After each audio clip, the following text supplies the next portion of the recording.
Isang mainit na pagbati sa inyong lahat, mga kapusong nakikinig. Muli, ito si Orange ng Orange Audio.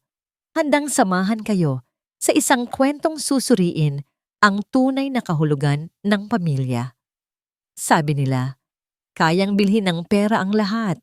Pero paano kung ang pinakamahalagang bagay sa buhay mo, ang pagmamahal ng sarili mong anak, ay hindi nabibili, kundi kailangan mong ipaglaban? Halina't pakinggan natin ang isang storya ng pagsisisi at pag-asa. Ilayo mo siya sa paningin ko, Noemia. Now na. Ang tinig ni Rafaela ay matalim, kasing talim ng mga bubog ng kristal na swan na nagkalat ngayon sa mamahaling sahig na gawa sa marmol. Kakarating lang ni Mateus mula sa opisina. Hindi pa man niya tuluyang naibababa ang kanyang leather briefcase, ang mga salitang yon na mula sa kanyang asawa ang sumalubong sa kanya. Parang may bumibiyak sa loob ng dibdib ni Mateus, hindi dahil sa nabasag na palamuti na nagkakahalaga ng daan-daang libong piso, kundi dahil sa kanyang nakikita. Sa gitna ng sala, nakatayo ang kanyang asawa, si Rafaela, matikas, maganda, perpekto sa suot nitong damit. Ngunit ang mukha ay walang emosyon, malamig. At sa paanan nito, malapit sa mga bubog, ay ang kanilang nag-iisang anak.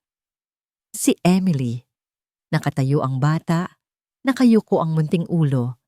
Nanginginig ang maliliit na balikat. Sa tabi nito ay si Noemia, ang kanilang kasambahay, na hindi malaman kung uunahin bang pulutin ang mga bubog o yakapin ang batang natatakot. Ang lamig. Biglang naging napakalamig ng sarili niyang pamamahay. Ito ba ang pamilyang binuo niya? Isang palamuting mas mahalaga pa kaysa sa luha ng sarili niyang anak? Hindi kumibo si Rafaela. Tinalikuran lang nito ang eksena at naglakad patungo sa hagdanan. Ang bawat tapak ng kanyang takong sa marmol ay parang martilyong pumupukpok sa puso ni Mateus. Ayokong makakita ng kahit anong kalat pagbalik ko, sabi nito bago tuluyang umakyat. Hindi man lang nito sinulyapan ng asawa o ang anak. Naiwan sa sala si Mateus, si Noemia at si Emily, kasama ang katahimikang mas masakit pa sa anumang sigaw. Dahan-dahang lumuhod si Noemia. Hindi niya pinansin ang mga bubog. Ang mga mata niya ay nakatuon lamang kay Emily. Hinawakan niya ang kamay ng bata at may ibinulong na tanging sila lang ang nakarinig. Nakita ni Mateus ang pag-angat ng tingin ni Emily kay Noemia. May tiwala sa mga matang yon. Isang tiwalang dapat sana ay para sa kanya, para kay Rafaela. Pagkatapos ay nagsimulang maglinis si Noemia. Dahan-dahan, maingat. Ang mga kamay niyang sanay sa trabaho ay bahagyang nanginginig habang pinupulot ang bawat piraso ng nabasag na kristal. Pero sa kabila ng lahat, ang tingin na ibinibigay niya sa bata ay malambing pa rin. Puno ng pag-unawa, tinulungan ni Noemia si Emily na makatayo at dinala ito palayo sa mga bubog. Naglakad sila papunta sa kwarto ng bata. Walang salita. Tanging ang mga yabag lang nila ang maririnig. Naiwan si Mateus na nakatayo roon, isang estranghero sa sarili niyang tahanan. Pinanood niya ang pagpihit ng seradura sa pinto ng kwarto ni Emily. Isang mahinang tunog, pero para sa kanya, iyon ang tunog ng huling pag-asa na nawawala. Hindi siya tumuloy sa kanyang study gaya ng dati. Hindi niya binuksan ang kanyang laptop. Hindi niya tinignan ang mga papeles na kailangan niyang pirmahan. Dahan-dahan siyang naglakad. Hindi papunta sa sarili nilang silid ni Rafaela, kundi papunta sa pintuan ng kwarto ni Emily. Itinapat niya ang kanyang tainga, ngunit wala siyang marinig. Walang iyak, walang anumang ingay. Katahimikan. Iyon ang sakit ng pamilya nila. Nakatayo lang siya roon. Hindi alam kung gaano katagal. Ang kamay niya ay nakakuyom. Ang mga kuko niya ay bumaon sa kanyang palad. Bukas. Bukas. Bulong niya sa sarili. Puno ng isang desisyon na matagal na dapat niyang ginawa. Bukas, kailangan may magbago. Kinabukasan, Ginawa ni Mateus ang isang bagay na hindi niya nagawa sa loob ng maraming taon. Imbes na dumiretso sa dining area kung saan nakahain ang kanyang kape at pandesal, kumatok siya sa kwarto ni Emily. Walang sumagot. Dahan-dahan niyang pinihit ang seradura. Naabutan niya si Noemia na sinusuklayan ang buhok ng bata. Nakaupo si Emily sa harap ng salamin. Tahimik, ang mga mata ay nakatingin sa sariling refleksyon na tila ba isang estranghero. Noemia, mahinang sabi ni Mateus. Ako na. Samahan mo muna kami sa agahan. Nagulat si Noemia. Sandali itong natigilan bago marahang iniabot ang suklay kay Mateus at tumango. Opo, sir. Nang silang dalawa na lang ni Emily ang naiwan, umupo si Mateus sa maliit na upuan sa tabi ng anak. Ang suklay sa kamay niya ay tila naging napakabigat. Hindi niya alam kung saan magsisimula. Sinubukan niyang suklayin ang buhok ni Emily. Ang buhok nito ay malambot, amoy baby shampoo pa. Ngunit ang kamay ni Mateus ay nanginginig. Hindi sanay. Medyo nasabunutan niya ang bata. Nakita niya sa salamin ang pag-igting ng balikat ni Emily. Mabilis niyang binawi ang suklay. Sorry anak, pasensya na. Sabi niya, pakiramdam niya ay siya ang pinakawalang kwentang ama sa buong mundo. Hindi umimik si Emily. Bumuntong hininga si Mateus. Halika na, let's have breakfast. Sabay tayo. Sa hapagkainan, ang katahimikan ay halos pwedeng hiwain ng kutsilyo. Si Rafaela ay nakaupo na, nagbabasa ng dyaryo habang humihigop ng kape. Nang makita niyang kasabay ni Mateus si Emily, tinaasan lang niya ito ng kilay. What's this? Tanong ni Rafaela. Ang boses ay walang bakas ng interes. New bonding moment? Hindi pinansin ni Mateus ang asawa. Pinagsilbihan niya ng pagkain si Emily. Hot dog, itlog, sinangag. Mga paborito ng bata, ayon sa huling natatandaan niya. Ngunit hindi ginalaw ni Emily ang pagkain. Nanatili itong nakayuko, pinaglalaruan lang ang tinidor sa kanyang plato. Kumain ka na anak, pakiusap ni Mateus. Walang nangyari. Maya-maya pa, isang pamilyar na boses ang pumuno sa dining area. Good morning family. Pumasok si Tita Lorna, ang nakatatandang kapatid ni Rafaela, na may dalang isang paper bag mula sa isang mamahaling bake shop. Gaya ng dati, hindi ito kumakatok. Ate? Bati ni Rafaela, sa wakas ay nagkaroon ng buhay ang mukha. You're here early. Of course, dumaan lang ako to bring you these croissants at para na rin kamustahin ang paborito kong pamangkin. Sabi ni Lorna, ang ngiti ay hindi umabot sa kanyang mga mata habang tinitignan si Emily. Umupo si Lorna sa tabi ni Rafaela at ang atensyon ng lahat ay napunta sa kanya. Kinamusta niya ang trabaho ni Mateus, ang mga social project ni Rafaela, ang bagong kotse na plano nilang bilhin. Lahat ng bagay, maliban sa batang tahimik na nakaupo sa mesa, hanggang sa napansin niya ang platong hindi nagagalaw. Oh, Emily, Hija, sabi niya sa tonong sobrang tamis. Ayaw mo ba ng food? Baka hindi masarap ang luto. You know, kids at this age, dapat very particular tayo sa nutrition nila. It affects their development, you know. Ramdam ni Mateus ang patama sa mga salita ni Lorna. She's fine, ate. Mabilis na sagot ni Rafaela. Tila nahihiya. She's just not a morning person. Ngumiti lang si Lorna. Isang nangiting puno ng kahulugan. Nang patayo na si Mateus para pumasok sa trabaho, lumapit sa kanya si Lorna. Hinawakan siya nito sa braso. Mateus, I'm happy you're trying to spend more time with her.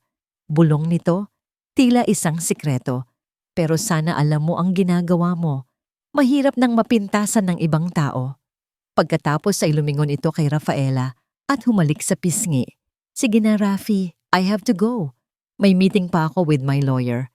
Nagkatinginan sina Mateus at Rafaela. Lawyer? Para saan? Bago tuluyang lumabas ng pinto, humarap muli si Lorna. Ang nangiti ay nawala na.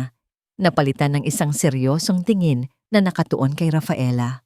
Mag-ingat ka, Rafi. Sa panahon ngayon, madaling questionin ng korte ang kakayahan ng mga magulang.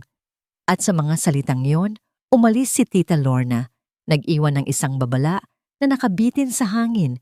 Mas malamig pa kaysa sa umaga ng Disyembre.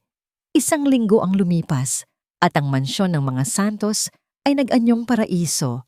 Mayroong isang charity gala na inorganisa si Rafaela para sa mga elitista ng Maynila. Ang layunin sa papel, makalikom ng pondo. Ang totoong layunin, ipaalala sa lahat kung sino si Rafaela Santos. Isang perpektong asawa, isang matagumpay na socialite, isang babaeng may ginintuang puso. Ang buong bahay ay naliligo sa malalamlam na ilaw mula sa mga chandelier. Mayroong mahinang tugtugin ng violin sa hardin. Ang mga bisita, suot ang kanilang mga mamahaling damit ay may hawak na kopita ng champagne habang nag-uusap at nagtatawanan. Nakatayo si Rafaela sa gitna ng lahat ng yon, ang reyna sa kanyang palasyo. Bawat ngiti niya ay kalkulado. Bawat pakikipagkamay ay may kahulugan. Nakita niya si Mateus na pababa ng hagdanan at ang puso niya ay biglang nanlamig. Kasama ni Mateus si Emily. Nakabestida ang bata, maayos ang buhok, ngunit ang mga mata nito ay mailap. Halatang hindi komportable sa dami ng tao at sa ingay. What is she doing here? Mariing bulong ni Rafaela nang makalapit ang mag-ama. Ang ngiti sa kanyang labi ay hindi nawala, pero ang mga mata niya ay nag-aapoy sa galit. I told Noemia to keep her in her room. She's our daughter, Rafi. She's part of this family. Mahinahong sagot ni Mateus. She should be here. This is not the right place for her, Mateus. Tignan mo siya, she's scared. Then maybe we should be comforting her instead of hiding her. Bago pa makasagot si Rafaela, may lumapit na sa kanilang mga bisita. Wala siyang nagawa, kundi puwersahing ngumiti at ipakilala ang kanyang anak. Hinawakan ni Mateus ang kamay ni Emily. Malamig ito at nanginginig. Masyadong maingay, masyadong maraming tao. Ang mga ilaw ay sobrang liwanag. Ang mga pabango ng mga bisita ay nakakahilo. Gusto na lang ni Emily na magtago sa ilalim ng mesa. May isang babaeng nakapulang bestida ang lumapit sa kanila. Malaki ang ngiti nito, ngunit ang tingin nito kay Emily ay tila ba sinusuri ang isang kakaibang insekto. Oh, so this is your daughter. What a quiet child, sabi ng babae habang hinahaplos ang ulo ni Emily. Biglang nanigas si Emily. Ang paghaplos ng estranghero ay parang apoy sa kanyang balat. Sa kanyang pag-atras, hindi niya sinasadyang natabig ang siko ng babae. Ang kopita ng red wine na hawak nito ay tumapon. Dire-diretso sa puting-puti nitong bestida. Isang malakas na hininga ang narinig mula sa babae. At pagkatapos, katahimikan. Huminto ang mga usapan, huminto ang musika. Lahat ng mata ay napunta sa kanila. Sa mantsa ng alak na parang dugo sa damit, at sa batang nakatayo roon, nanginginig sa takot. Namutla ang mukha ni Rafaela. Ang ngiti sa kanyang mga labi ay naglaho na parang bula. Ang pinakatatago niyang bangungot ay nagkakatotoo sa harap ng lahat ng taong gusto niyang pahangain. Ang hiya, ang kahihiyan. Oh my God, Marisa, I'm so sorry, sabi ni Rafaela. Dali-daling kumuha ng tissue at sinubukang punasan ang mantsa, lalo lang itong ikinalat. Hindi man lang niya tinapunan ng tingin ang sariling anak. Sa gitna ng kaguluhan, habang ang lahat ay nakatingin, may isang taong kumilos. Si Noemia. Mula sa kusina, lumabas si Noemia. Hindi niya pinansin ang mamahaling bestida, ang nabiglang bisita, o ang mga matang mapanuri sa paligid. Ang tanging nakita niya ay si Emily, ang batang nanginginig na parang isang basang sisiw sa gitna ng unos. Mabilis siyang lumapit, walang alinlangan. Nilampasan niya si Rafaela na abala pa rin sa paghingi ng paumanhin. Lumuhod siya sa harap ni Emily, hindi ininda ang sahig na maaring basa pa sa alak. Emily, bulong niya. Ang boses ay puno ng lambing.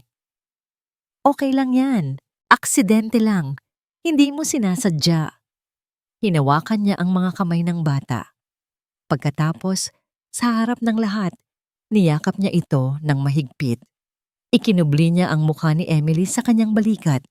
Tinatakpan ito mula sa tingin ng buong mundo. Isang kalasag na gawa sa pagmamahal, laban sa kahihiyan. Parang natauhan si Mateus. Lumapit siya at hinawakan ang balikat ni Noemia. Dalhin mo na siya sa taas, Noemia, please! Tumango si Noemia at marahang inalalayan si Emily paalis. Habang paakyat sila sa hagdanan, nakita ni Mateus ang paglingon ni Emily. Ang mga mata nito ay puno ng pasasalamat. Para kay Noemi, isang kirot na naman ang tumusok sa puso ni Mateus. Nang mawala na sa paningin ang magyaya, hinarap niya ang sitwasyon. Ang babaeng nagngangalang Marisa ay pinapalibutan na ni Rafaela at ng iba pang kaibigan, lahat ay nag-aalok ng tulong. I'll pay for the dry cleaning, Marisa. No, I'll buy you a new dress. Kahit anong gusto mo. Paulit-ulit na sabi ni Rafaela. Ang boses ay nasa bingit ng pagiging hysterical. It's fine, Rafaela. It's just a dress. Sabi ni Marisa, bagamat halata ang iritasyon sa mukha nito. Unti-unting bumalik sa normal ang lahat. Nagpatuloy ang bulungan. Ang musika ay muling tumugtog, ngunit ang gabi ay nasira na. Para kay Rafaela, ang gabi ay isang ganap na kalamidad. Nang makahanap ng pagkakataon, nilapitan niya si Mateus. Sa likod niya, nakasunod si Tita Lorna na may ekspresyon ng pekeng pag-aalala sa mukha. Are you happy now? Nanggigigil na bulong ni Rafaela. Pinahiya mo ako. Pinahiya mo ang pamilya natin. Walang may gusto sa nangyari, Rafi. Sagot ni Mateus. Pagod na. Talaga ba? Singit ni Tita Lorna na tila nagbubuhos ng gasolina sa apoy. Kawawa naman si Emily. Baka na-overwhelm lang ang bata. Maybe this kind of event isn't for kids like her. Ang mga salitang kids like her ay tumama kay Rafaela na parang sampal. Ang lahat ng kanyang pinipigilang galit, lahat ng kanyang kahihiyan, ay biglang sumabog. Hinarap niya si Mateus, hindi na inalintana kung may makarinig. Tingnan mo ang ginawa mo! Sigaw niya ya, ang boses ay nanginginig sa galit. Sinisira mo ang lahat! Naghintay si Rafaela na makaalis ang huling bisita, nang ang tanging natitirang tunog na lang sa mansyon ay ang mahinang kalansing ng mga kubyertos na nililigpit ng mga caterer. Hinarap niya si Mateus. Ang maskara ng perpektong hostess ay tuluyan ng nalaglag. Sa kwarto, mag-usap tayo, sabi niya. Ang bawat salita ay may yelo. Hindi na niya hinintay ang sagot nito. Nagmartsa siya paakyat ng hagdanan. Sumunod si Mateus, ramdam na ramdam ang bigat sa bawat hakbang. Sa loob ng kanilang malawak na silid, isinara ni Mateus ang pinto. Humarap sa kanya si Rafaela. Ang mga braso ay nakakrus sa dibdib. Ano yon, Mateus? Ano ang gusto mong patunayan sa harap ng lahat? Wala akong gustong patunayan, Rafi. Gusto ko lang maramdaman ng anak natin na parte siya ng pamilyang to. Tumawa si Rafaela, isang tawang walang saya. Parte ng pamilya? Mateus, nakita mo ba ang nangyari? Iyon ba ang tinatawag mong pagiging parte ng pamilya? Ang sirain ng reputasyon na pinaghirapan kong itayo sa loob ng maraming taon. Reputasyon? Yan ba talaga ang iniisip mo ngayon? Hindi ang takot sa mata ng anak mo? Hindi makapaniwalang tanong ni Mateus. Isang damit lang yon, Rafi. Isang pirasong tela. Hindi yon tungkol sa damit. Sigaw ni Rafaela. Sa wakas ay sumabog. Tungkol yon sa kahihiyan. Tungkol yon sa mga bulungan na maririnig ko bukas. Tungkol yon sa pagtingin nila sa atin bilang mga magulang na hindi kayang kontrolin ang sarili nilang anak. Napatitig si Mateus sa asawa. Kailan mo ba siya huling tinignan bilang anak, Rafi, at hindi bilang isang problema na kailangang itago? Ang tanong na yon ay tumama kay Rafaela. Natigilan siya, para siyang sinampal. Ngunit ang sakit ay mabilis na napalitan ng mas matinding galit. Kung problema siya, Mateus, sagot niya, ang boses ay bumaba. Naging mapanganib. Di sana noon pa natin sinolusyunan. Ngayon, huli na ang lahat.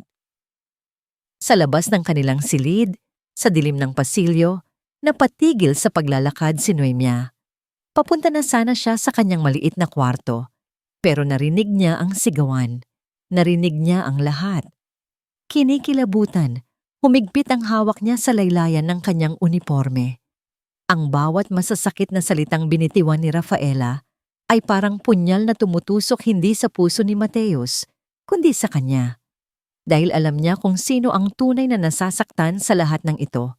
Ang batang mahimbing nang natutulog, walang kamalay-malay sa digmaan sa loob ng sarili niyang tahanan.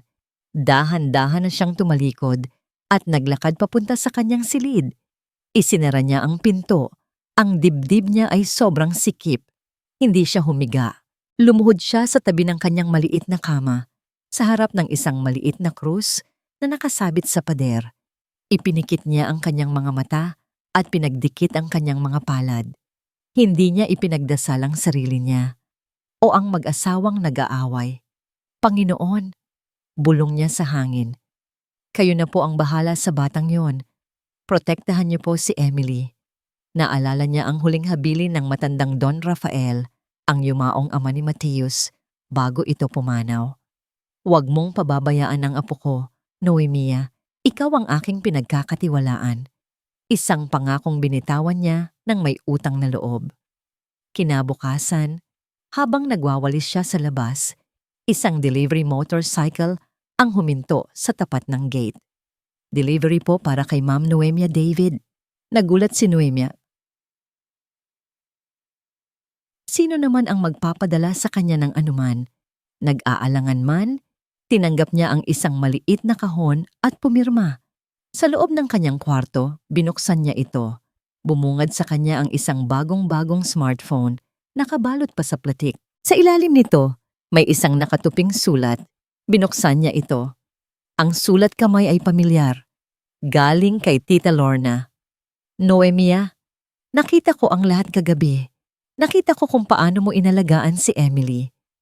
Alam kong mas mahal mo ang batang iyon kaysa sa kanila. This phone is for you. Para to sa pagmamalasakit mo kay Emily. Gamitin mo to para i-update ako sa mga nangyayari dyan. Huwag kang mag-alala, walang makaaalam. Para din sa kapakanan ng bata. Nagmamalasakit, Lorna na bitawan ni Noemia ang sulat.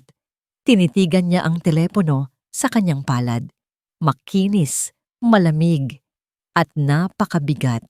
Ito ay isang regalo. Ngunit pakiramdam niya, ito ay isang tanikala. Ang telepono ay nanatili sa kahon nito, nakatago sa ilalim ng bunton ng mga damit ni Noemia. Araw-araw, para itong isang pirasong baga na nagbabanta, nagpapaalala sa kanya ng isang imposibleng pagpipilian. Ngunit ang desisyon ay kinuha mula sa kanyang mga kamay. Isang hapon, habang naghahanda ng merienda si Noemia, isang formal na lalaking nakabarong ang kumatok sa kanilang pinto. Nagpakilala itong isang court sheriff. May dala itong isang makapal na sobrang kulay brown para kay Mr. and Mrs. Mateus Santos. Si Mateus ang tumanggap nito. Nang basahin niya ang mga unang linya ng dokumento, ang kulay ay unti-unting nawala sa kanyang mukha. Rafi? Tawag niya sa asawa. Ang boses ay halos hindi marinig. Halika rito. Bilisan mo. Lumapit si Rafaela.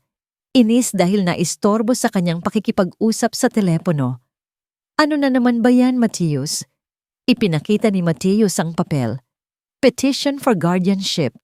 Nakatitig sila sa mga salitang yon. Ang pangalan ng petitioner, Lorna Imperial Velasco. Ang pangalan ng bata na subject ng petition, Emily Grace Santos. Nabitawan ni Rafaela ang kanyang telepono. Ang tunog ng pagbasak nito sa sahig ay halos hindi nila narinig. Hindi ito totoo, bulong ni Rafaela. Nagbibiro lang si ate. Isa lang tong masamang biro. Ngunit ang selyo ng korte sa dokumento ay hindi isang biro. Ang mga legal na terminong nakasulat doon, parental neglect, emotional distress, unfit environment, ay hindi isang biro. Siya ang may gawa nito. Sabi ni Mateus, ang mga mata ay nagdidilim sa galit. Pinlano niya to. Lahat ng pagbisita niya. Lahat ng mga komento niya. Biglang napuno ng panik ang mga mata ni Rafaela.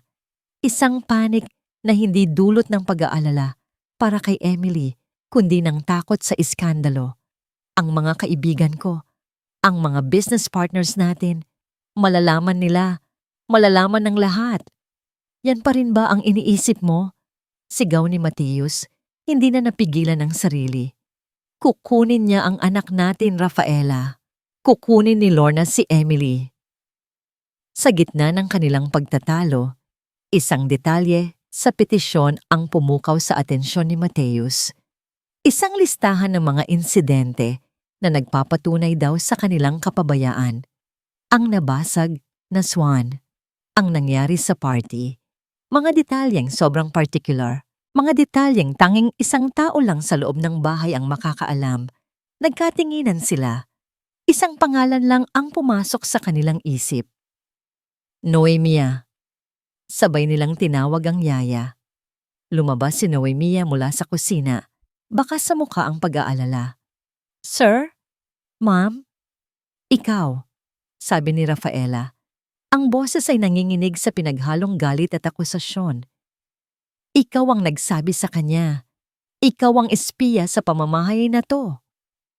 Hindi ko po maintindihan, nalilitong sagot ni Noemia. Huwag ka nang magsinungaling, sigaw ni Rafaela. Binigyan kanya ng telepono, hindi ba? Para i-report sa kanya lahat ng nangyayari dito. Nanlaki ang mga mata ni Noemia. Paano nila nalaman? Ang kanyang katahimikan ay naging kumpirmasyon para kay Rafaela. Traidor, pinalamon ka namin, binigyan ng tirahan, tapos ganito ang igaganti mo? Rafi, tama na. Awat ni Mateus, bagamat ang sarili niyang mga mata ay puno ng pagdududa. Hindi po totoo yan, ma'am. Umiiyak na, sabi ni Noemia. Binigyan niya po ako ng telepono, pero wala po akong sinabing masama. Sumusumpa po ako. Umalis ka na, utos ni Rafaela, itinuro ang pinto. Ayoko nang makita pa ang pagmumukha mo. Ngunit bago pa makakilos si Noemia, nagsalita si Mateus. Ang boses niya ay kalmado, ngunit may bigat. Noemia, sabi niya, tinititigan ng yaya. Huwag kang umalis. Napatingin sa kanya si Rafaela, hindi makapaniwala. Alam kong mahal mo si Emily. Pagpapatuloy ni Mateus, ang tingin ay hindi nagbabago. Yun lang ang importante sa akin ngayon. Sa gitna ng kaguluhan, tumunog ang telepono ni Rafaela. Ang pangalan ni Tita Lorna ay lumitaw sa screen. Sinagot niya ito. Nanginginig ang kamay. Ate, ano to? Ano ang ibig sabihin nito? Sa kabilang linya, ang boses ni Lorna ay malamig at kontrolado. Nakatanggap mo na pala. Good. Ano ba talaga ang kailangan mo, ate? Pera ba? Desperadong tanong ni Rafaela. Narinig nilang lahat ang mahinang tawa ni Lorna sa kabilang linya. Hindi pera, Rafi. Sagot nito. Hustisya para kay Emily. Ang mga sumunod na araw ay isang malabong panaginip. Ang mansyon na dating napupuno ng katahimikan ay napalitan ng maingay na pag-aapura. Si Mateus ay palaging kausap ang kanilang abogado sa telepono. Si Rafaela naman ay pabalik-balik sa kanyang silid, tila isang hayop na nakakulong sa hawla. Si Noemia ay nanatili, ngunit ang bawat kilos niya ay may kasamang bigat. Ang bawat tingin mula kay Rafaela ay isang matalim na saksak. Kailangan natin ng lahat ng papeles ni Emily, sabi ng kanilang abogado, si Attorney Cruz, sa isang pulong sa study ni Mateus. Birth certificate, medical records, lahat. Nasa akin ang lahat ng yon. Mabilis na sagot ni Rafaela. Tila ba ang pag-asikaso sa mga papeles ay ang tanging bagay na kaya pa niyang kontrolin. Umakyat siya sa kanilang silid. Nagtungo siya sa isang malaking aparador na gawa sa nara. Sa pinakailalim na drawer, sa ilalim ng mga luma niyang photo album, may isang malaking folder na nakatago. Sumunod si Mateus. May kakaiba siyang naramdaman sa paraan ng pagkilos ni Rafaela. Masyadong mabilis, masyadong defensive. Kinuha ni Rafaela ang folder at akmang isasara na ang drawer ng may isang bagay na nahulog mula sa likuran nito. Isang lumang kahon ng sapatos, natatakpan ng alikabok. "Ano yan?" tanong ni Mateus. "Wala. Mga lumang sulat lang," sagot ni Rafaela. Mabilis na pinulot ang kahon at sinubukang itago sa likod niya. Ngunit huli na ang lahat. Nakita ni Mateus ang isang salitang nakasulat sa gilid ng kahon gamit ang isang itim na marker. Emily, St. Luke. "Rafi, ano yan?" ulit ni Mateus. Ang boses ay mas seryoso na. "Sinabi ko nang wala." Patingin ako. "Wag, Mateus." Subalit mas mabilis si Mateus. Bago pa man makapalag si Rafaela, nakuha na niya ang kahon. Binuksan niya ito. Sa loob, hindi mga sulat ang laman, kundi mga dokumento, makapal na medical records, mga resibo ng ospital, at sa ibabaw ng lahat, isang opisyal na medical abstract mula sa St. Luke's Medical Center. Ang mga mata ni Mateus ay mabilis na tumakbo sa mga nakasulat na salita. Patient name, Emily Grace Santos. Date of admission, October 12, 2008. Attending physician, Dr. Ricardo Jimenez. Final diagnosis, traumatic brain injury, secondary to a fall, post-traumatic mutism. Paulit-ulit na binasa ni Mateus ang mga salitang iyon. Traumatic brain injury. Fall, pinsala sa utak. Pagkahulog, biglang nanikip ang kanyang dibdib. Hindi siya makahinga. "Ano to, Rafi?" tanong niya. Ang boses ay garalgal. "Akala ko ba, sabi mo, congenital? Sabi mo, ipinanganak siyang may problema." Hindi makasagot si Rafaela. Ang kanyang mukha ay kasing puti ng papel. Nanginginig ang kanyang mga labi. "For years, all these years, you made me believe." Nagtaas ng tingin si Mateus mula sa mga papel. Tinitigan niya ang asawa, ang babaeng pinakasalan niya, ang ina ng kanyang anak. At sa mga mata nito, nakita niya ang isang bagay na hindi niya pa nakita dati. Takot at kasalanan. Isang alaalang matagal na niyang ibinaon sa limot ang biglang bumalik. Isang gabi, mga 6 na taon na ang nakalipas. Isang masamang pag-aaway nila ni Rafaela sa telepono. Nasa isang business trip siya noon sa Cebu. Nagtatalo sila tungkol sa isang investment na pumalpak. Mga sigaw, mga akusasyon. At sa gitna ng kanilang pag-aaway, may narinig siyang isang malakas na kalabog sa kabilang linya. Pagkatapos, ang sigaw ni Rafaela, isang sigaw ng purong takot. Si Emily, iyon lang ang sinabi nito bago naputol ang linya. Nang umuwi siya kinabukasan, sinabi sa kanya ni Rafaela na nadulas lang ang bata. Na okay na ang lahat. Na sinabi ng mga doktor na meron itong mild developmental condition na noon lang lumabas. Naniwala siya. Gusto niyang maniwala. Ngayon, ang kahon sa kanyang mga kamay ay sumisigaw ng ibang katotohanan. Isang katotohanang itinago sa kanya sa loob ng 6 na taon. Nanginig ang mga kamay ni Mateus habang hawak ang mga dokumento. Tumingin siya sa asawa, ang mga mata niya ay puno ng sakit at pagtataka. "Rafi, anong ibig sabihin nito? Bakit mo to tinago sa akin?" Ang katahimikan sa loob ng silid ay nakabibingi. Tanging ang tunog lang ng nanginginig na hininga ni Rafaela ang maririnig. Ang mga dokumento sa kamay ni Mateus ay parang isang hatol, isang katotohanang hindi na maaring takasan. "Magpaliwanag ka, Rafaela." Ang boses ni Mateus ay kalmado, ngunit sa ilalim nito ay isang rumaragasang galit. Ngayon na, napalunok si Rafaela. Ang mga mata niya ay Nag-iwas ng tingin. Tila hinahanap sa bawat sulok ng kwarto ang isang kasinungalingang makapagliligtas sa kanya. Pero wala na. Wala nang natira.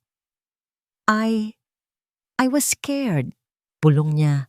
Ang mga salita ay hirap na lumabas. Scared? Takot saan? Natakot ako sa'yo. Sa sasabihin ng lahat. Di unti-unting bumagsak si Rafaela sa gilid ng kama. Ang kanyang perpektong postura ay nawala. Napalitan ng isang babaeng wasak at talunan. At habang ang mga luha ay nagsisimulang dumaloy sa kanyang mga pisngi, ang buong katotohanan ay lumabas na parang isang maruming agos mula sa isang sirang dam. Nag-aaway tayo noon. Sa telepono. Simula niya, ang boses ay basag. Nasa Cebu ka. Nagtatalo tayo tungkol sa pera. Sa negosyo. Sa lahat ng nang bagay.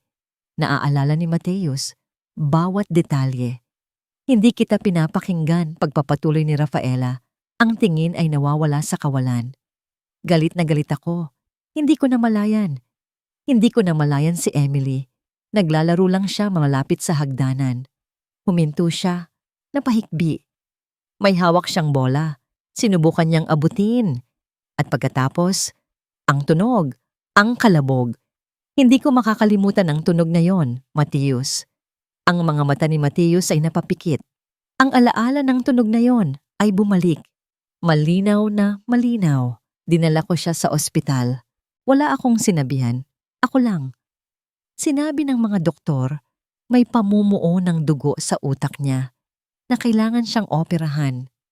Sinabi nila na baka hindi na siya maging katulad ng dati. Bakit hindi mo sinabi sa akin? Tanong ni Mateus. Ang sakit sa kanyang boses ay hindi maikukubli. Bakit mo ako pinaniwala sa ibang kwento? Dahil kasalanan ko. Sigaw ni Rafaela. Ang kanyang mukha ay basang-basa na sa luha. Kasalanan ko lahat. Kung hindi ako naging pabayang ina, kung hindi ako naging abala sa pakikipagtalo sa'yo, hindi sana siya mahuhulog. Paano ko sasabihin sa'yo na ako ang dahilan kung bakit nasira ang anak natin? Paano ko haharapin ang pamilya mo, ang pamilya ko, ang buong mundo? At doon, naintindihan ni Mateus ang lahat. Ang lamig, ang distansya, ang pag-iwas, hindi dahil sa wala siyang pakialam, kundi dahil sa bawat pagtingin ni Rafaela kay Emily. Ang nakikita niya ay ang sarili niyang kasalanan. Ang kanyang anak ay isang buhay na paalala ng kanyang pinakamalaking pagkakamali. Kaya't itinago niya ang katotohanan. Ibinenta niya sa lahat, pati na sa sarili niya, ang isang kasinungalingan na si Emily ay ipinanganak na ganoon. Dahil mas madaling tanggapin niyon kaysa sa katotohanang siya ang sumira sa perpektong buhay na dapat sana ay mayroon sila. Ang pag-iwas niya ay hindi kawalan ng pagmamahal. Ito ay isang parusa sa sarili, isang habambuhay na penitensya. Natahimik si Mateus. Ang galit sa kanyang dibdib ay unti-unting napalitan ng isang emosyong mas komplikado, awa, at isang malalim na kapanlulumong lungkot. Lungkot para sa kanyang anak na lumaki sa ilalim ng anino ng isang kasinungalingan. Lungkot para sa kanyang asawa na biktima rin pala ng sarili niyang konsensya. At lungkot para sa kanilang dalawa, para sa mga taon na nasayang dahil sa isang katotohanang hindi masabi. So lahat ng ito, sabi ni Mateus, ang boses ay isang mahinang bulong. Ang pag-iwas mo, ang pagiging malamig mo kay Emily. Lahat yon ay dahil dito? Tumangulang si Rafaela. Hindi na makapagsalita.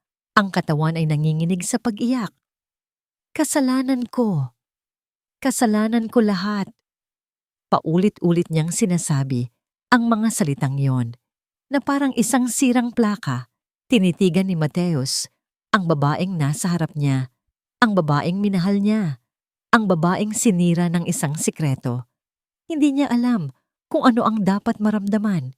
Hindi niya alam kung ano ang dapat sabihin, kaya't wala siyang sinabi. Marahan niyang inilapag ang kahon sa kama. Tumalikod siya. Naglakad siya papalabas ng silid. Iniwan si Rafaela na mag-isa kasama ang katotohanang sa wakas ay umalingaw-ngaw na sa apat na sulok ng kanilang kwarto. Ang malakas na pagsara ng pinto ay ang tanging tunog na narinig ni Rafaela. At para sa kanya, iyon ang tunog ng isang hatol na mas mabigat pa kaysa sa anumang hatol ng korte. Ang tunog ng katapusan, ang katotohanan ay hindi naging lunas. Ito ay naging lason na kumalat sa bawat sulok ng mansyon, pinapatay ang anumang natitirang pag-asa. Hindi na nag-uusap sina Mateus at Rafaela. Nag-iiwasan sila sa pasilyo na parang dalawang multo. Si Mateus ay natutulog sa guest room. Si Rafaela naman ay hindi na halos lumalabas ng kanilang silid. Ang tanging nag-uugnay na lang sa kanila ay ang mga tawag mula kay Attorney Cruz na nagpapaalala sa kanila ng paparating na digmaan. Ang bigat ng tensyon sa bahay ay hindi nakaligtas sa munting pakiramdam ni Emily. Hindi niya naiintindihan ang mga salita, pero nararamdaman niya ang lahat. Ang lamig sa pagitan ng kanyang mga magulang, ang mga tinging nag-iiwasan, ang katahimikang mas maingay pa sa sigawan. Nagsimula siyang maging matamlay. Ayaw na niyang kumain. Ayaw na niyang maglaro. Madalas, nakaupo lang siya sa tabi ng bintana sa kanyang silid, nakatingin sa labas, ngunit wala namang partikular na tinitingnan. Emily, anak, kain ka na. Pakiusap ni Noemia, hawak ang isang kutsarang puno ng lugaw. Paborito mo to, di ba? Umiling lang si Emily. Ipinikit niya ang kanyang mga mata. Tila ba gusto niyang maglaho na lang. Isang gabi, nagising si Noemia sa isang kakaibang tunog. Isang mahinang pag-ungol mula sa kwarto ni Emily. Dali-dali siyang tumakbo. Naabutan niya ang bata sa kama nito, nanginginig. Ang balat nito ay sobrang init, parang nag-aapoy. Ang mga mata nito ay nakapikit ng mariin. Emily? Emily! Gumising ka! Pero hindi ito nagising. Bigla, ang katawan ng bata ay nanigas. Nagsimula itong mangisay. Tulong! Tulong! Sigaw ni Noemia. Ang boses ay puno ng panik. Nagising si Mateus sa sigaw. Patakbo siyang lumabas ng guest room, kasunod si Rafaela na lumabas din mula sa master's bedroom. Nagkasalubong sila sa harap ng kwarto ni Emily. Ang mga mukha ay parehong puno ng takot. Ang nakita nila sa loob ay isang bangungot. Si Emily, nangingisay sa mga braso ng umiiyak na si Noemia. Dalhin natin siya sa ospital. Now na! Sigaw ni Mateus. Binuhat niya ang kanyang anak. Ang katawan nito ay nakakapasong hawakan. Magaan, sobrang gaan. Sa biyahe papuntang ospital, walang nagsalita. Tanging ang pag-iyak lang ni Rafaela at ang tunog ng sirena mula sa emergency vehicle na inescort sila ang maririnig. Nakaupo si Rafaela sa likod, yakap-yakap si Emily. Si Mateus naman, habang nagmamaneho, ay paulit-ulit na tinitignan ng kanyang anak sa rearview mirror. Sa emergency room, ang bawat segundo ay parang isang oras. Ang mga doktor at nurse ay kumilos ng mabilis, isinugod si Emily sa loob. Naiwan sa labas sina Mateus at Rafaela, walang magawa kundi maghintay. Naupo sila sa magkabilang dulo ng isang mahabang bench. Ngunit sa pagkakataong yon, nawala ang galit, nawala ang pagdududa, nawala ang kasinungalingan. Ang natira na lang ay ang parehong takot na gumuguhit sa kanilang mga mukha. Ang takot ng dalawang magulang na nasa bingit ng pagkawala ng kanilang anak. Sa unang pagkakataon, matapos ang mahabang panahon, nagtama ang kanilang mga mata. Walang salitang namutawi. Tanging ang mga luhang nagsasabi ng lahat. Pagkalipas ng tila walang katapusang paghihintay, lumabas ang isang doktor. Mr. and Mrs. Santos? Sabay silang napatayo. Ang anak po namin, Dok. Kumusta na po siya? Ang mukha ng doktor ay seryoso. She's stable for now. High-grade fever secondary to an infection. Pero ang ikinababahala namin ay ang seizure niya. Based on her medical history, this might be a complication. Pero ang mas nagpalala sa kondisyon niya. Huminto ang doktor, tila naghahanap ng tamang salita. Ay ang matinding psychological at emotional stress, prolonged stress. Ang mga salitang yon ay tumama sa kanila na parang isang 10 toneladang bato. Prolonged stress, matagal na paghihirap, kasalanan nila. Hindi pa sila nakakabawi sa balita nang isang pamilyar na boses ang narinig nila mula sa likuran. Rafi, Mateus. Humarap sila. Nakatayo roon si Tita Lorna. Ang muka ay balot ng pekeng pag-aalala. Sa tabi niya, tahimik na nakatayo ang isang lalaking may dalang briefcase, ang abogado niya. Ang kanilang tingin ay malamig, parang isang buwitre na nag-aabang sa mamamatay na biktima.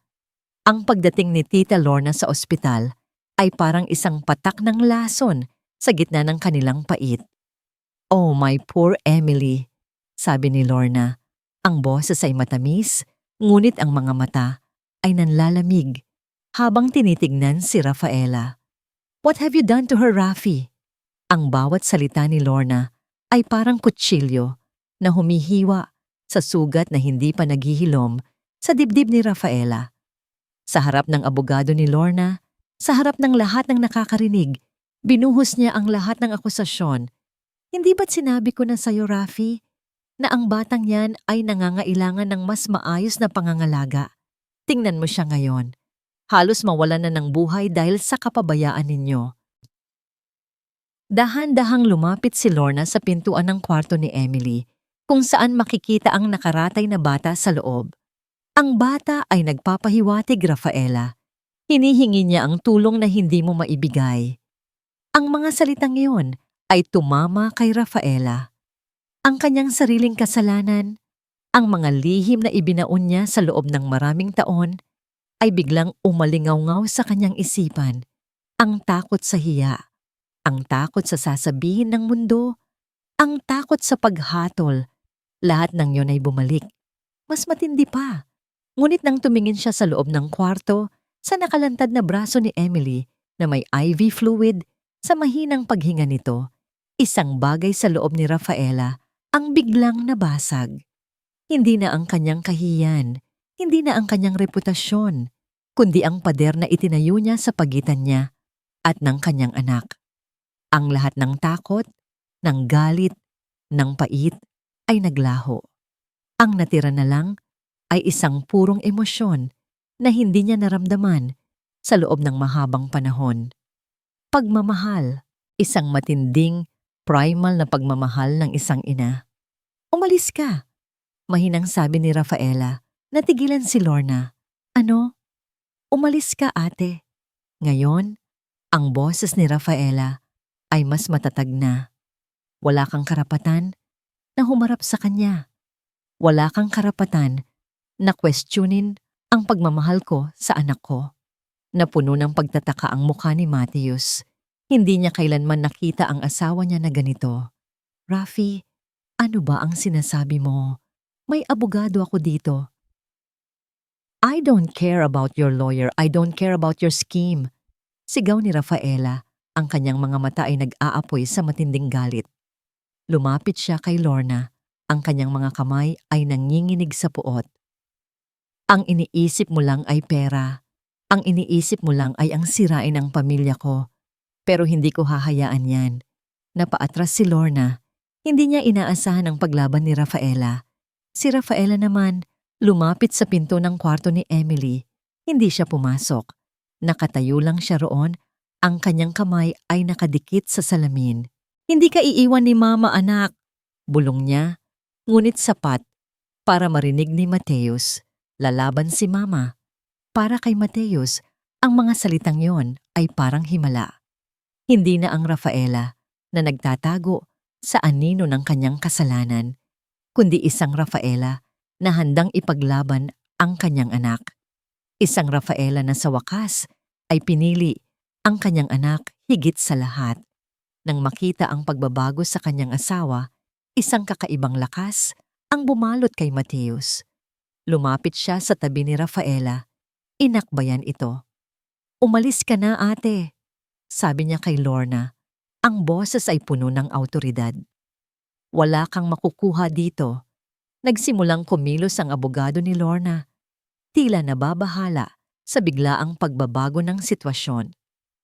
Hindi pa tapos ang laban na to. Sigaw ni Lorna bago tuluyang umalis.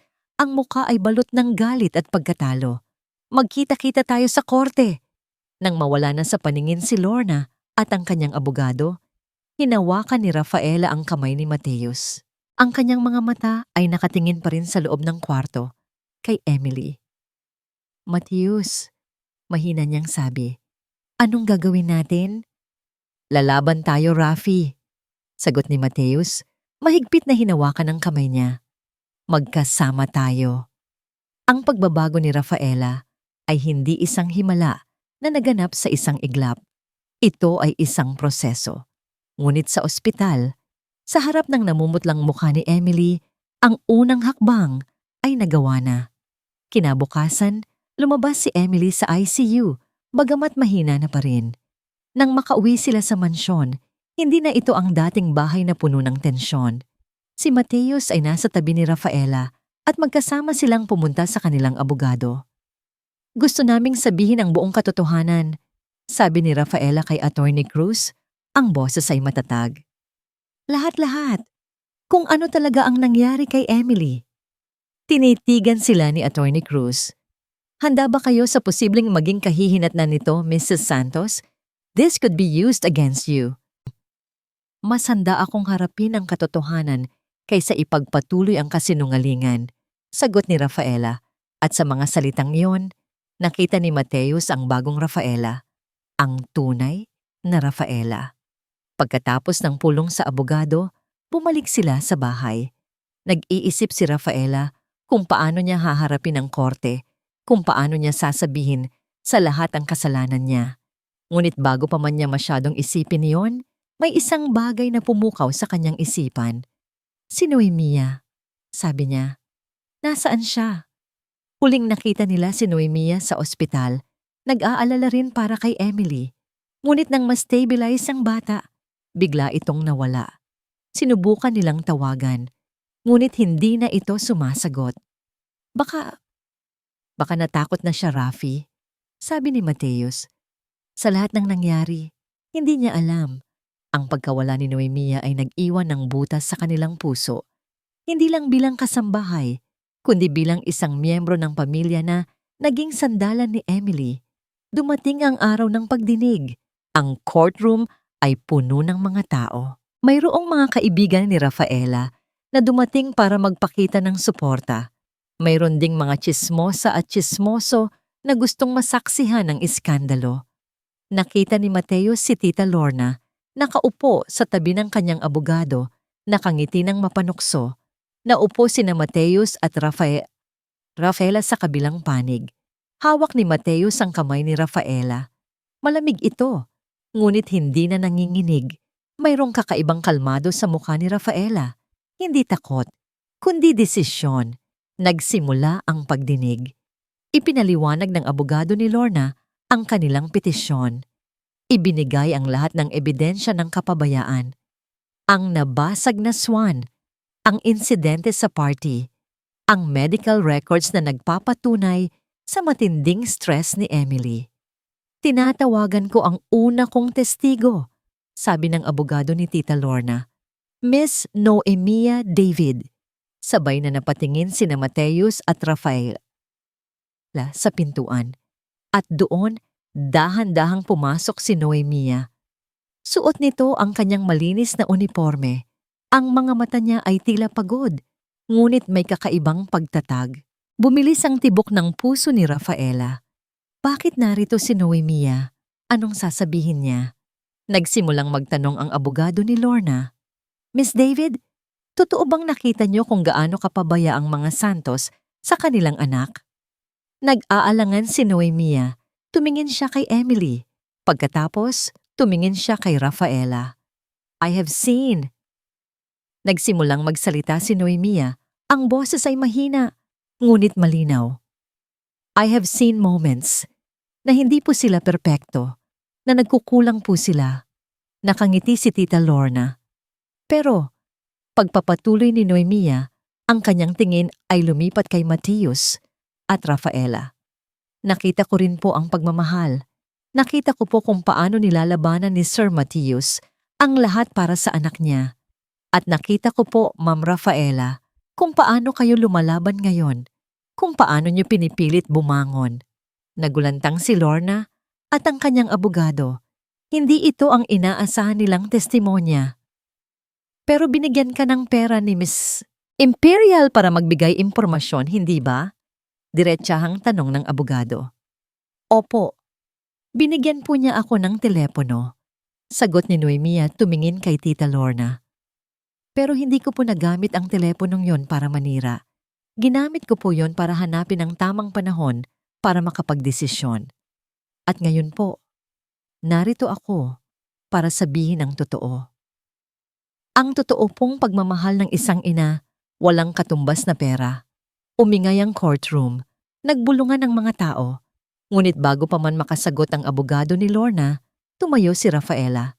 Wala na po akong idadagdag sa testimonya ni Noemia, sabi ni Rafaela. Ang kanyang boses ay nanginginig, ngunit malinaw. Gusto ko pong sabihin sa korte ang buong katotohanan. Ang totoo pong dahilan kung bakit nagkaganyan ang anak ko. Lahat ng mata ay napako kay Rafaela. Ang kanyang muka ay puno ng matinding sakit, ngunit mayroon ding kakaibang kapayapaan. Nagsimula siyang magsalita. Mula sa pinakauna, mula sa gabing iyon, kung paano niya itinatago ang lahat, kung paano siya naging pabaya, kung paano niya sinira ang buhay ng kanyang anak. Ang bawat salita ay parang kutsilyo na humihiwa sa kanyang puso, ngunit hindi siya tumigil.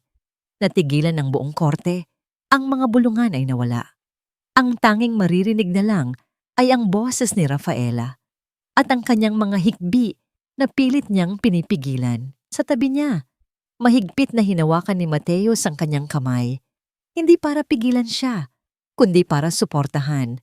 Para sa kanya, iyon ang pinakamagandang testimonya, ang pag-amin ng kanyang asawa sa harap ng buong mundo. Nang matapos si Rafaela sa kanyang kwento, naghari ang isang matinding katahimikan. Tumingin sa kanya ang hukom. Ang mukha ay seryoso. Ginang Santos, nauunawaan niyo ba na ang pag-amin ninyo ay maaaring maging basihan upang tuluyan ng alisin sa inyo ang inyong anak? Ang pagpunas ng luha ni Emily sa pisngi ni Rafaela ay hindi lamang isang simpleng galaw. Ito ay isang kaganapan, isang himala na nagpatahimik sa buong courtroom. Nakatayo si Emily sa harap ni Rafaela. Ang mga kamay ay marahang nakahawak sa mukha ng ina. Tinitigan niya si Rafaela at sa mga mata ng bata, walang paghatol. Tanging purong pagmamahal. Hindi na napigilan ni Rafaela ang kanyang sarili. Niyakap niya ang anak ng mahigpit. Naramdaman ang init ng munting katawan ni Emily. Ang lahat ng sakit, lahat ng pagsisisi, lahat ng pagmamahal na pinipigilan niya sa loob ng maraming taon ay lumabas sa kanyang pag-iyak. Anak, I am so sorry, anak. Bulong niya, paulit-ulit. Sa harap ng eksenang yon kahit ang hukom ay tila natigilan. Ang abogado ni Tita Lorna ay walang masabi. Si Tita Lorna naman, nakaupo sa kanyang upuan, ang muka ay balot ng pagkagulat at galit. Lahat ng plano niya ay nasira ng isang maliit na bata. Bata. Emily. Ang lahat ay napalingon. Mula sa bibig ni Emily, isang salita ang lumabas. Mahina, nanginginig, ngunit malinaw. Mama. Umingay ang courtroom.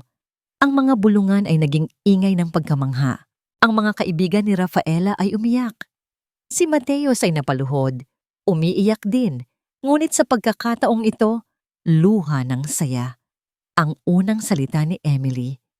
Matapos ang maraming taon ng katahimikan, tumingin ang hukom kay Tita Lorna. Miss Imperial Velasco, sa liwanag ng mga kaganapang ito at sa testimonya mismo ng bata, mayroon pa ba kayong idadagdag sa inyong petisyon? Napakagatlabi si Lorna. Your Honor, this is just an act manipulated by that maid. Hindi totoong nagsasalita ang bata. Ngunit huli na ang lahat. Order in the court! Sigaw ng hukom. Tiningnan niya si Lorna ng may matinding pangaral. Miss Imperial Velasco, ang paggamit ng isang bata sa inyong pansariling interes ay isang matinding paglabag sa etika. Ipinapawalang bisa ko ang inyong petisyon. Hindi nararapat na maialis ang bata sa pangangalaga ng kanyang mga magulang. Sa katunayan, sila ay nagpakita ng sapat na katibayan ng kanilang pagmamahal at dedikasyon. Pagkatapos ay tumingin siya kay Rafaela at Matius. Mr. and Mrs. Santos, ipinapaalala ko sa inyo ang inyong mga responsibilidad bilang magulang. Ang pag-amin ninyo sa inyong mga pagkakamali ay isang matapang na hakbang. Sana ay maging aral ito sa inyo. Ngunit ang pagmamahal na ipinakita ninyo ngayon ay mas matimbang kaysa sa anumang pagkakamali. Ibinaba ng hukom ang kanyang gavel. Case dismissed. Ang ingay ng gavel ay umalingaw-ngaw sa buong courtroom. Nagtayuan ang lahat. Nagyakapan sina Mateus at Rafaela, kasama si Emily sa gitna nila. Si Noemia ay nakatayo sa isang sulok, nakangiti. Ang mga mata ay puno ng tuwa. Naglakad papalabas ng courtroom si Tita Lorna. Ang mukha ay balot ng kahihiyan at pagkatalo. Walang pumansin sa kanya. Ang lahat ng atensyon ay nasa pamilya. Santos, sa labas ng gusali ng korte, sinalubong sila ng mga naghihintay na media. Mrs. Santos, ano po ang masasabi niyo sa desisyon ng korte? Ngunit hindi na sumasagot si Rafaela. Yakap-yakap niya si Emily. Mateus, mahina niyang sabi habang tinitignan si Emily. Hayaan mo na silang magtanong. Ang importante, nasa atin ang anak natin. Umalis sila sa harap ng media. Naglakad patungo sa kanilang sasakyan. Hindi na sila kailangan ng mga salita. Ang pagmamahal ang nagsalita. Pagdating sa bahay, ang lahat ay tila bago. Ang katahimikan ay hindi na isang pabigat, kundi isang espasyo para sa paghinga. Kinagabihan, bago matulog si Emily, umupo si Rafaela sa tabi ng kama ng anak. Kinantahan niya ito ng lullaby. Isang awiting hindi niya naawit sa loob ng maraming taon. Pagkatapos, kinuha niya ang isang libro ng kwentong pambata at nagsimulang magbasa. Nang matapos siya sa kwento, tiningnan siya ni Emily. Ang mga mata nito ay puno ng pag-asa. Mama, mahina nitong sabi. Again, Mama, please. Isang simpleng hiling, ngunit para kay Rafaela, iyon ang pinakamagandang musika na narinig niya sa kanyang buong buhay. Ang simula ng isang bagong kabanata. Ang bahay ng mga Santos ay hindi na isang mansyon, ito ay naging isang tahanan. Unti-unti, nagbago ang lahat. Hindi sa isang iglap, kundi sa bawat araw na lumilipas. Si Rafaela ay hindi na abala sa mga charity galas o social events. Ang kanyang buong atensyon ay nakatuon kay Emily. Nag-enroll siya sa mga klase para sa special education, natutong mag-therapy para matulungan ang anak sa kanyang physical at emotional needs. Araw-araw, pagkatapos ng trabaho, dumiretso si Matius sa kwarto ni Emily. Hindi na siya pumupunta sa kanyang study. Nagbabasa siya ng kwento sa anak, naglalaro ng mga simpleng laro, at higit sa lahat, nakikinig.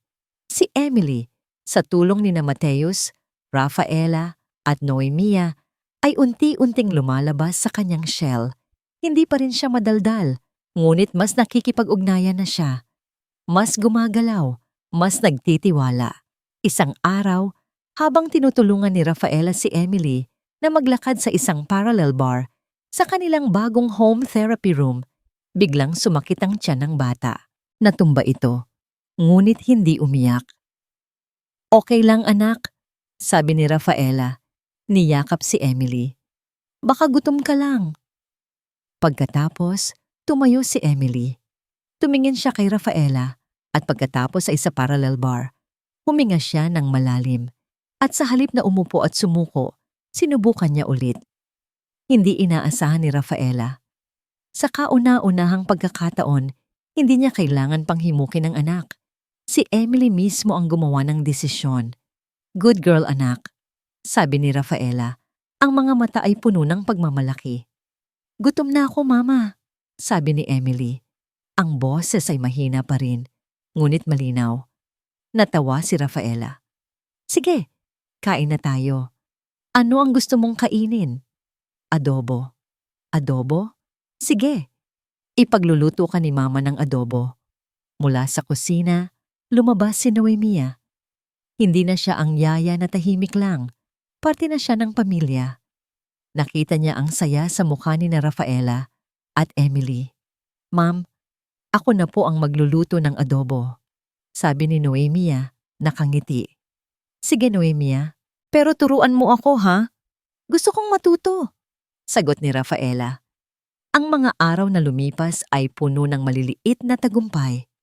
Ang bawat ngiti ni Emily, bawat salitang lumabas sa kanyang bibig, bawat pagtangkang tumayo at maglakad, ay isang malaking pagdiriwang para sa pamilya Santos. Ang bahay nila ay hindi na ang dating mansyon sa Makati. Ibinenta nila ito. Lumipat sila sa isang mas maliit, mas simpleng bahay sa labas ng syudad. Isang lugar kung saan mas malapit sila sa kalikasan, mas malayo sa ingay ng mundo, at mas malapit sa isa't isa. Isang hapon, habang naglalaro sila sa hardin, may dumating na sulat. Mula kay Tita Lorna, isang maikling sulat kamay. Hindi ito humihingi ng tawad, ngunit nagpahiwatig ng kanyang pagkatalo. Sinabi niya na aalis na siya ng bansa. Hindi na siya muling manggugulo. Hindi sumagot si Rafaela. Hindi niya kailangan. Ang kapatawaran ay hindi na kailangan. Ang important, tapos na ang lahat. Si Mateo at Rafaela ay hindi na ang dating mag-asawa. Mas malakas sila ngayon. Mas tapat sa isa't isa. At higit sa lahat, mas malalim ang kanilang pagmamahal. Ngunit ang pinakamalaking pagbabago ay kay Emily. Nakatayo si Emily sa gitna ng hardin. Sinisip-sip ang sikat ng araw. Huminga siya ng malalim. Pagkatapos, lumingon siya kay Rafaela at Mateus at nakangiti. Isang tunay na ngiti na umaabot sa kanyang mga mata. Okay lang ako, mama, sabi niya. Okay lang ako, papa. Hindi na ang batang natatakot sa sarili niyang mundo, kundi isang batang handang harapin ang lahat kasama ang kanyang pamilya. Isang taon ang lumipas, ang araw ay unti-unting lumulubog sa likod ng malawak na bukirin. Ang orange na kulay ng langit ay sumasalamin sa mukha ng isang pamilyang nakaupo sa damuhan, nagpipiknik. Hindi na ito ang grandiosong mansyon sa Makati. Ito ay isang simpleng bahay sa labas ng syudad, kung saan ang tanging maririnig ay ang huni ng mga ibon at ang halakhak ng isang bata. Naglalaro si Emily sa damuhan, hinahabol ang isang paru-paro. Hindi na siya nakaupo sa wheelchair. Bagamat medyo hindi pa rin perpekto ang kanyang paglalakad, nakakatayo na siya, nakakatakbo, at nakakasayaw. Ang kanyang selective mutism ay unti-unting nawawala. Ngayon, marami na siyang sinasabi. Mga kwento tungkol sa mga paru-paro, sa mga bulaklak, sa mga ulap na hugis hayop. Nakaupo sina Mateus at Rafaela sa isang kumot, magkatabi. Nakayakap si Mateus kay Rafaela at ang kamay nito ay nakahawak sa kamay niya. Ang dating mga sugat sa pagitan nila ay naghilom na, napalitan ng mga pilat na nagsisilbing paalala ng kanilang pinagdaanan. Nakikita mo ba yan, Mateus? Mahinang sabi ni Rafaela, nakatingin kay Emily. Siya ang himala natin. Ngumiti si Mateus. Ang himala na pinaghirapan nating muli. Sa tabi nila, si Noemia ay naghahanda ng merienda. Hindi na siya isang kasambahay lang. Isa na siyang kapamilya, isang tiyahin para kay Emily. Ang kanyang pamilya sa probinsya ay natulungan nila Mateus at Rafaela at ngayon may sarili na silang maliit na lupain. Ngunit pinili niyang manatili. Naku, ma'am, sir. Baka sipunin po si Emily, sabi ni Noemia. Inabutan ng jacket si Rafaela para ipasuot sa bata. Tumayo si Rafaela At nilapitan ng anak, niyakap niya ito. Anak, baka ginawin ka. Mama, tignan mo. Ang ganda ng butterfly, sabi ni Emily, sabik na sabik. Isinuot ni Rafaela ang jacket sa anak. Pagkatapos, lumuhod siya at hinarap si Emily. Anak, tatandaan mo hahaning nani. Kahit anong mangyari, nandito si Mama at Papa para sa'yo. At kung may nagawa man kaming mali noon, sana mapatawad mo kami. Tiningnan ni Emily si Rafaela. Ang kanyang mga mata ay puno ng pag-unawa. At pagkatapos, sa kauna-unahang pagkakataon, hindi lang niya pinunasan ang luha ng kanyang ina. Hinalikan niya ito sa pisngi. Okay lang ako, Mama, sabi ni Emily. At sa mga salitang yon, naramdaman ni Rafaela ang kapatawaran, ang kapayapaan. Bumalik si Rafaela sa tabi ni Mateus. Niyakap niya ito. Walang salita. Tanging ang pagmamahal na lumalabas sa kanilang mga mata. Ang pagmamahal na ito ay hindi na kailangan ng mga salita. Hindi na kailangan ng mga mamahaling regalo.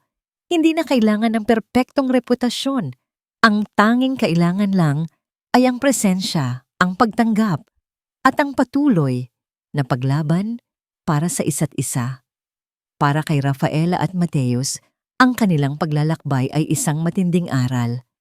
Ang pagpapatawad sa sarili ay mas mahirap kaysa sa pagpapatawad sa iba. Ang tunay na kayamanan ay hindi nasusukat sa salapi, kundi sa mga yakap, sa mga ngiti, sa mga salitang mama at papa na puno ng pagmamahal.